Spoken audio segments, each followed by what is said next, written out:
We're gonna go ahead and get started. Again, for those of you who are joined, this is a recorded session, so of course you will get this at the end. So we have a very fun session for you guys today. It's about interviews and interviews that land the jobs. So very quickly before we get started, let me go ahead and introduce the team, and then I'll jump right in.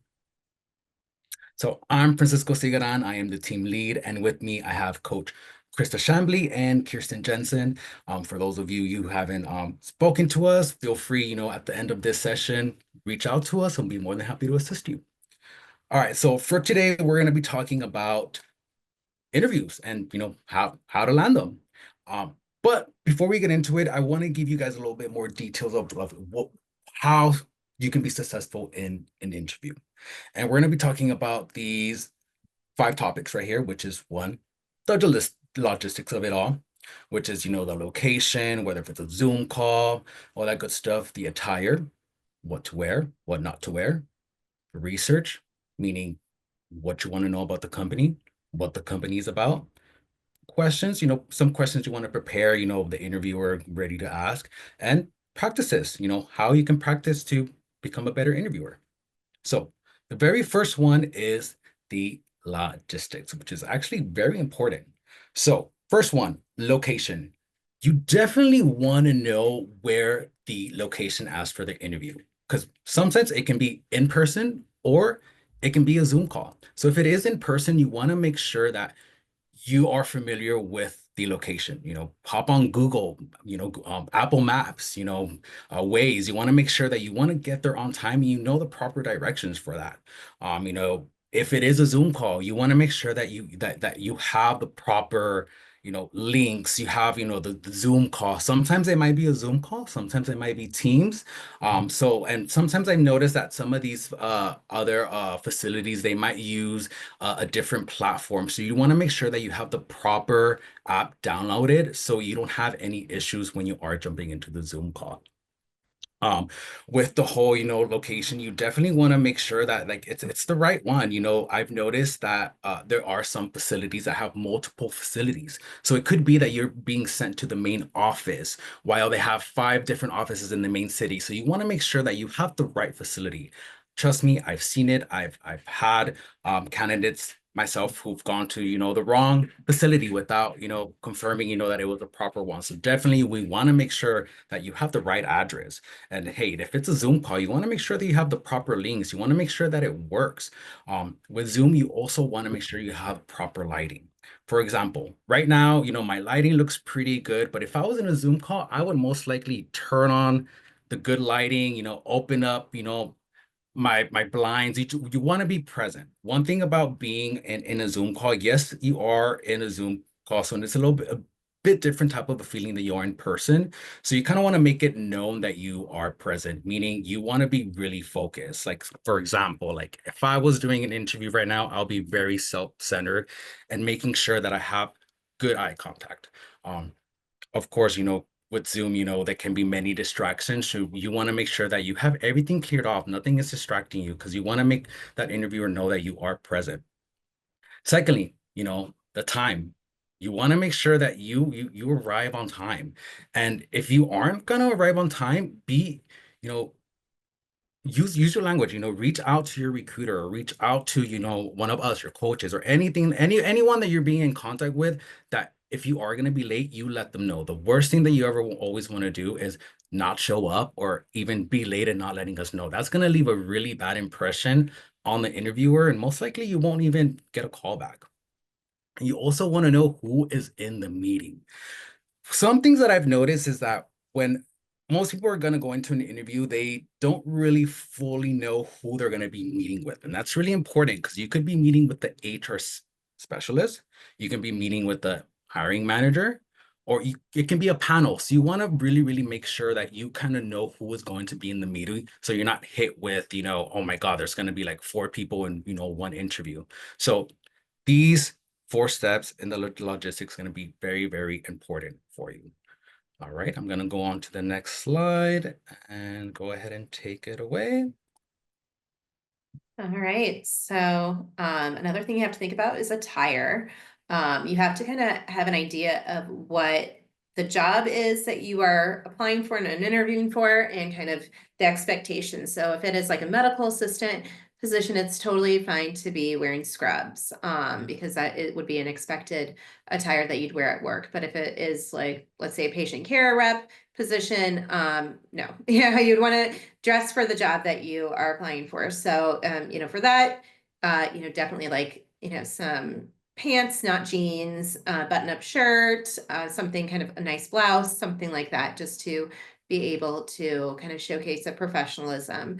You want to make sure that you're showcasing yourself neat and clean, so making sure that get the wrinkles out. Typically, you want to hang up. I always like hang up the clothes, and like when have the shower going with the steam. If you don't have like a iron or a steamer, that kind of helps get the wrinkles out a little bit. And kind of very neutral colors, and not something that's very distracting to the eye, not something that has a lot of patterns, nothing that's very kind of just busy. You want to make sure that the audience is looking at you and not kind of your clothes if they're just kind of very kind of shocking and bright. So it's typically kind of like just kind of dull colors, because we want you and you presenting yourself to be the highlight of the interview. Next slide, please.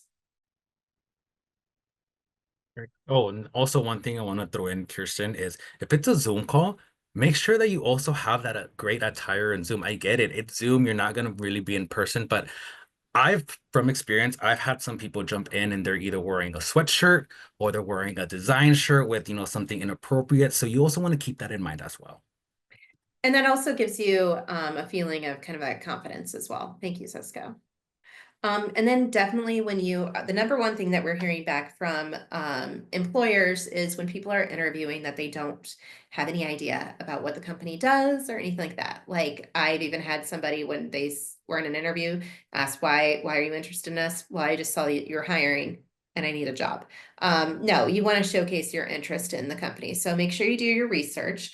Glassdoor and Indeed actually have a really great on their websites where you can go and rate your employer and rate the interview process with people. So it is really good to go in there and see what the company rates their CEO, and kind of has a little bit like the pros and cons about working there, about like work-life balance, and whether or not you're in a toxic work environment or not. So it's always good to do your research before going in. And honestly, if you're seeing some of those red flags, just ask.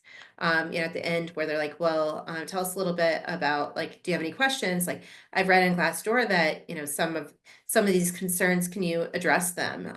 Because that is good to showcase that you are reviewing them, and that you're taking into account for, what's being reviewed out there. Find out, like Cisco said, find out the hiring manager's name, know who you're speaking to. Definitely Glassdoor reviews. That also includes the salary and pay rates. And in California, especially, they legally have to provide the pay range.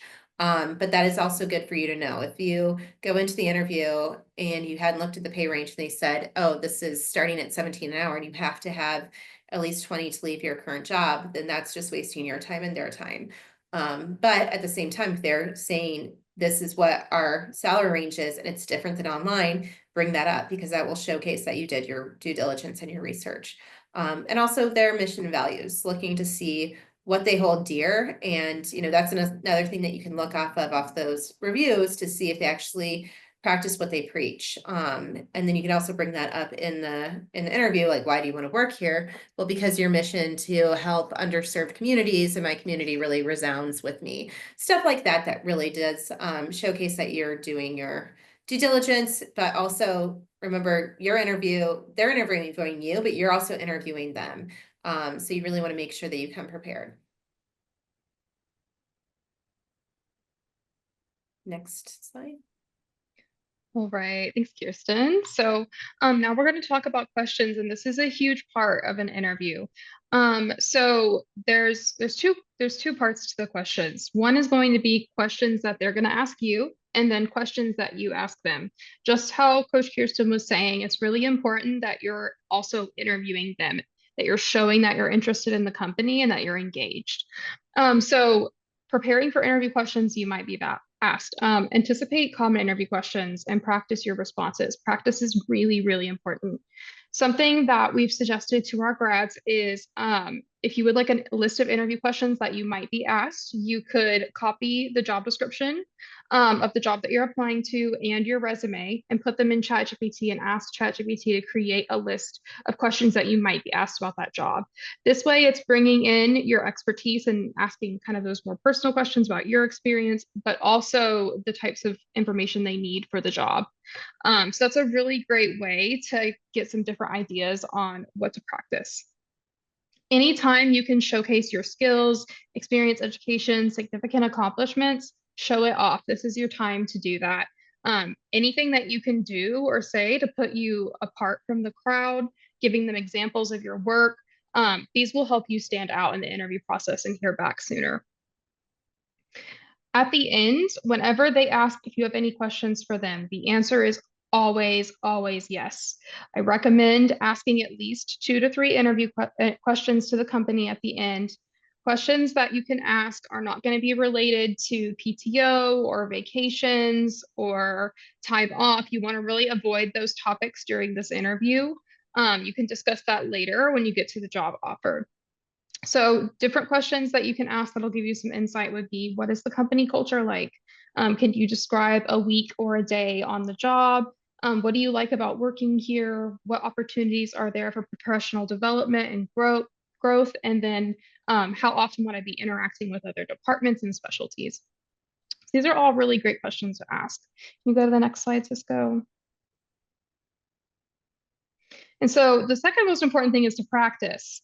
So once you've generated that list of questions, start thinking about your response. You can start by writing it out, kind of in a paragraph or a few sentences. I would suggest, let's go ahead and turn those into bullet points. I don't want you to focus so much on memorizing the exact wording during an interview for how to respond. Focus more on the content and what you're saying. So for example, if you were asked, tell me about yourself, maybe your response goes into who you are, your name, your education, your relevant experience, and then closing out with why you're here today, why you're interested in this company. So just trying to remember from a high level view, that way you're not so caught up on the exact wording.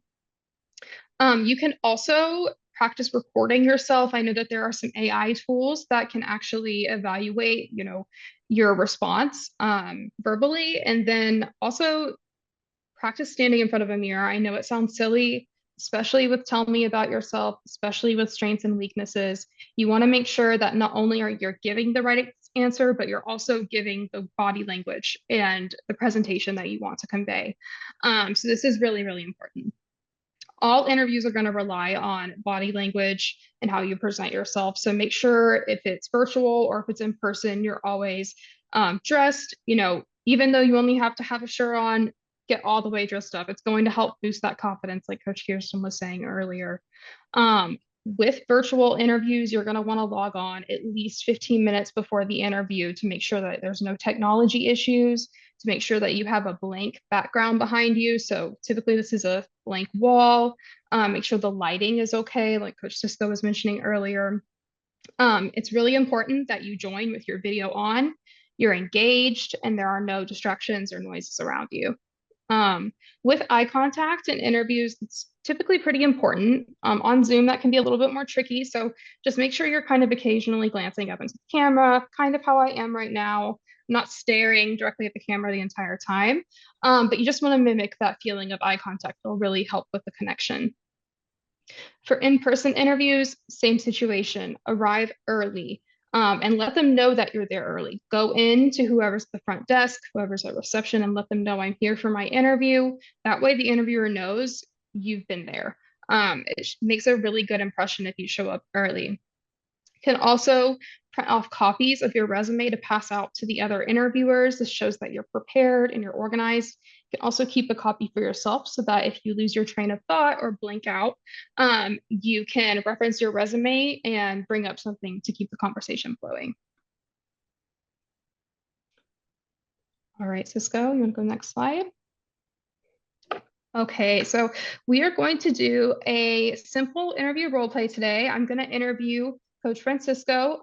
We're going to do a not so effective interview, and then we're going to do an effective interview. So this first example is going to be what not to do. All right, Francisco, are you ready? Right, let's do it. Perfect. All right, Francisco, well, thank you so much for meeting with me today. I'm really excited to talk to you more about this position. Let's start out with, can you tell me about yourself? Yeah, so my name's Francisco, and I live here in Los Angeles, and I'm here because I have an interview and I'm ready to work. Right. And why do you want to work for our company? I saw an ad online and I figured I gave it a shot. It's something similar that I've done, and I would like to get the chance to try to work here. Awesome. All right. So let's talk about that. In the chat, what do you guys think about that first one? Um, Anyone notice anything about the way Francisco responded? Maybe he could have done better. You can unmute yourself or put it in the comments. Yes, Very short Bobby, responses. very short responses. Not a lot of elaborating there. It's not really giving me a lot of information about his motivation or why exactly he wants to work other than he just needs a job. Good. Yes, very casual, not professional, just talking about where he lives, not really talking about who he is and tell me about yourself in a way that is sharing the experience and education and knowledge that he could bring to the company. All right. So let's do a more effective interview, Francisco. So let's start out again. Hi, Francisco. Thank you so much for meeting with me today. I'm excited to talk with you more about this role. Let's start out. Could you tell me about yourself? Yes, hi, thank you. So my name is Francisco. I'm here native to Los Angeles. I'm actually a medical assistant. I've been a medical assistant for about 5 years. I took on this specialty because it was something that I've always been fond of. I've always been interested in working in healthcare. And as someone who was actually born at Kaiser and actually go to Kaiser a lot, I've actually been very interested in trying to work at this facility because I know that they are very oriented with the community, and that's something that I want to be a part of. I love what I do. I really want to bring in what I bring to this facility. And, on my spare time, I love to spend time with my family and read books. Awesome. Thank you so much, Francisco. And great to hear that you've been wanting to work for Kaiser for a long time. And could you kind of talk a little bit more about why you want to work for Kaiser specifically and not another organization? So, like I mentioned to you earlier, I had been a part of Kaiser for a very long time. I like the, dynamic that they have here and the opportunity for growth. I have many friends and family who are part of the Kaiser family, and that's something that I want to be a part of. They are very involved with my community, and this is my community, and I definitely want to give back to those people. Wonderful. Thank you, Francisco. All right. What do you guys think about this one? And I want you all to think about not just the way that he's answering the questions, but his body language and his vocal tone conveys a lot more than you would think. It's more important than a lot of people think it is. Anyone have any thoughts? Yeah, the tone is upbeat and positive. That's correct. We really want to keep it high energy. Even if you're in an interview and you're anxious, redirect that as excitement. Instead of saying, sorry, I'm anxious, sorry, I'm so excited. It usually presents the same way in body language. Perfect. Yes, more engaged, enthusiastic, invested was a longer answer, provided a little bit more insight on his motivation, on why he was a medical assistant, how long he's been a medical assistant, why Kaiser is his ideal pick. Any other comments? Any other thoughts? Also, notice everyone how I also kind of gave in a little bit of what Kaiser's about, like how they're involved in like with the community, their diversity. That's definitely stuff you want to mention in the interview. Interviewers are very wowed by that. Absolutely. All right. Well, if we don't have any more comments on the interviewing, does anybody have any questions? So giving a full answer versus oversharing, you want to always keep it in the context of the job and, what the job title and job description is needed. Sometimes like, why do you want to work for us? Or, if you know that like they're flexible with schedules, let's say, and you have a child that needs to go to, club soccer games every Thursday, saying because your flexible schedule, because of, my children's schedule, that's oversharing, keep it less personal, keep it very focused in on, the job duties that you can do. Sometimes when you start to ramble, kind of stop yourself and kind of like just refocus and, then just kind of keep it simple from that, just because sometimes when you do ramble, it starts to kind of become an avalanche effect. So definitely not talking about like your personal stuff and the reasons, oh, it has great benefits, the pay. Talk about what you're Right. actually doing Exactly. for the job Yeah. and what you would bring to that job. And if you Absolutely. do feel like you don't know when to stop, in your head, if that's the last word in your sentence, that's the last word in your sentence. That's when the word vomit starts coming in because we start to panic. So if you already know in your head, like, okay, this is the last of my sentence, end it there. It's also okay to pause. You don't have to get your answer Yeah. in one, breath. So if you want to respond, take a second. If you need to calculate in your head, okay, did I ever say everything I wanted to say? Is there more that I want to say? Um, just be mindful. Mm. All right. Well, Cisco, if you want to go to the next slide. And do we have any other questions before we wrap up today? I really quickly wanted to bring up AI. Something that helps when I'm preparing for an interview is to, throw in copy and paste my resume, throw it into the chat GPT, throw in and copy and paste the job description, throw it in chat GPT if I have an interview coming up, and ask it specifically to write 10 to 15 interview questions and answer based off of my resume. It gives really good insight of like how to answer and discuss your background and everything, and kind of might enlighten you a little bit more to kind of ways to answer questions. Always double check, because ChatGPT is never 100%, but it really does help kind of motivate get those writer's block type of things, kind of starts you getting you thinking of your background in a different light. And again, feel free to reach out to us, if you want to get a walkthrough on how to like really be successful in your in interviewing, reach out to us. We'll be more than happy to do an interview prep with you guys, help you guys, like Kirsten mentioned, how to navigate, ChatGPT to do that for you. We can definitely go ahead and show you that. ChatGPT is a great tool to utilize, so I would 100% use it to your advantage. We'll be more than happy to walk you through that. So, at the screen, this is our link. So feel free to book a session with us. When you have any questions, concerns, we are more than happy to help you guys out. Right, and if we don't have any questions, like I said earlier in the session, you guys are gonna get a recording of this. So feel free to, circle back to this session, or like I mentioned, book a session with us. We are more than happy to help you out with anything that you need and just, journey with you guys. Thanks for joining, everyone. Okay, thank you, everyone. Till next time.